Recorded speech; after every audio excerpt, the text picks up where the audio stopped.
On the outside, it's just another bank branch in a posh Mumbai locale. But what went on inside is being called the country's biggest bank fraud ever. Investigators say billionaire diamond merchant Nirav Modi took loans worth nearly $2 billion without any intention of paying back a dime. He's fled the country, leaving the Punjab National Bank in the lurch. Raids have been conducted on the offices of the groups involved. Documents and records have been seized, and steps are being taken to protect financial interests of the banks. A letter to regulators says bank employees issued letters of comfort to Modi, helping him get loans from banks around the world. It alleges the bankers never reported these loans, effectively hiding the bank's growing liabilities. Banking regulations have been getting tougher, leaving many ordinary Indians wondering how such a massive scam went undetected for 8 years. Some employees from that branch have been arrested, but many suspect that the rot goes deeper. And it's drawing attention to the rising trend of bank frauds in the country. The Punjab National Bank is reportedly looking to sell some of its assets to be able to pay back lenders, and its stock price has taken a hit. We are already in discussion with all the lenders. It will be decided based on the investigation. If the entire onus is ours, we will hold the responsibility. We are not going back from it. But analysts say the shock waves will resonate throughout the country's financial sector. Indian banks are already straddled with bad loans, and the bad press over this scandal will only add to their troubles. Mobin Nasir, TRT World. Now, for more on this, I'm joined by our senior producer on Money Talks, Mobin Nasir, here in the studio. But first, let's go to Neha Poonia, who is with us in New Delhi. Thanks for joining us, Neha. Now, what's happening there? They're raiding Nirav Modi's offices and his homes. But where in the world is Nirav Modi and his family? That's the million-dollar question right now, excuse the pun, but sources in the Indian government are saying that it's quite possible he's currently located in New York, very close to his store in that city. And from what we're picking up, as far as the efforts to locate him are concerned, they're gathering speed. You have Indian enforcement agencies who've now contacted the Interpol, so the news in that sense is tightening as far as Nirav Modi's location is concerned. You also asked me about the raids. That's exactly what's happened over the last 2 days, ever since news of this nearly $2 billion scam broke. And that's all anyone in India is speaking of. There are also concerns that Nirav Modi might very well have traveled to Belgium as well. He is believed to have permanent residency of that place. He was last spotted in Davos on January 23rd with the Indian Prime Minister. And that was just days before the scam broke. So currently all efforts in India are directed towards locating Nirav Modi.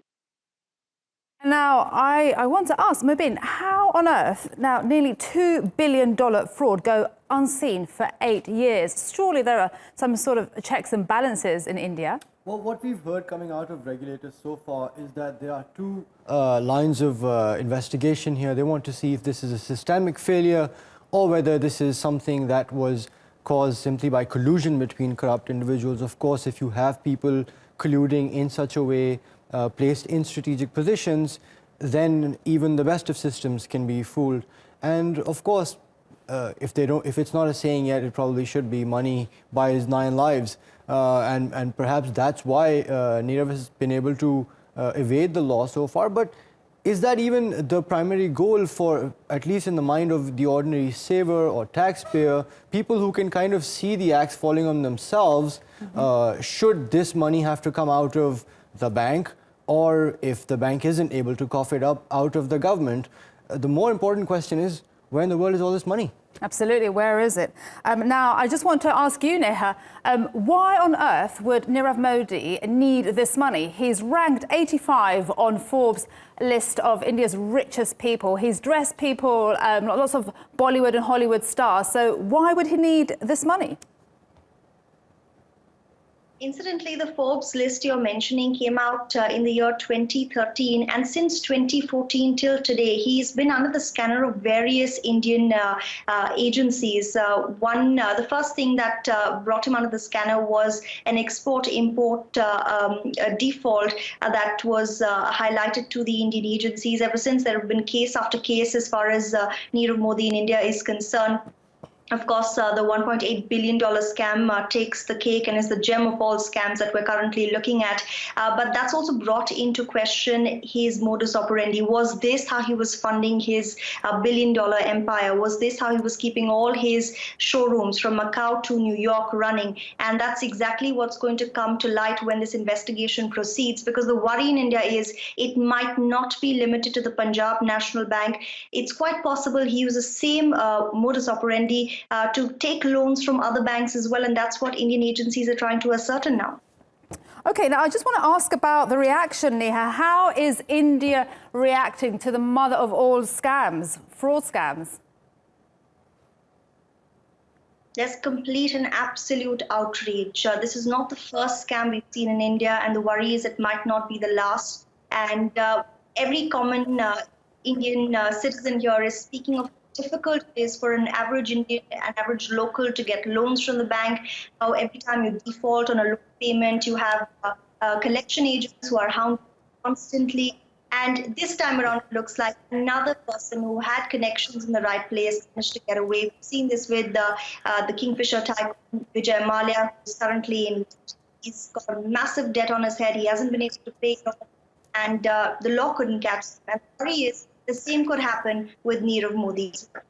Okay, and Mobin, what kind of reaction have you been hearing? You know, it's very interesting. As Neha said, of course, she's there on the ground. But watching social media, one thing's very prominent. Very quickly, this hashtag came up. Hashtag Modi robs India. And very quickly, we saw a lot of Congress party leaders, a lot of opposition members quickly sort of trying to tie this to the other famous Mr. Modi, of course, the president.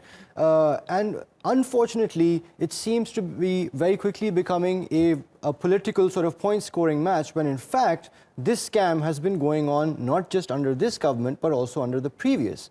The bottom line is systemic reforms are needed, not just from the central bank, which has been trying to increase capital adequacy ratios, etc. Things like those will help in the long run, but until there can be further, deeper reforms, such cases will continue, and of course the biggest fish will make the biggest headlines. And there's more to come, isn't there? It might not just be this bank. Of course, we know already last year India's non-performing loans hit almost $150 billion. Now they've come down a bit, but just a bit. Based on the capital adequacy requirements, as I'd mentioned, if those kick in, when those kick in, these banks are going to need to come up with another $40 billion just to write off those bad loans. So, of course, that's going to again hurt common shareholders, savers, and taxpayers. The government ultimately needs to step out of banks. The government has very little business doing business. Okay. And the problem we're seeing is that majority of these defaults are also happening in the government-owned banks. If it was such a wide-ranging phenomena, how come the private banks aren't as guilty as the state-owned ones? Okay, we'll have to leave it on that cliffhanger. Thanks so much, Mobin Nasir, and our guest Neha Poonia in New Delhi for us.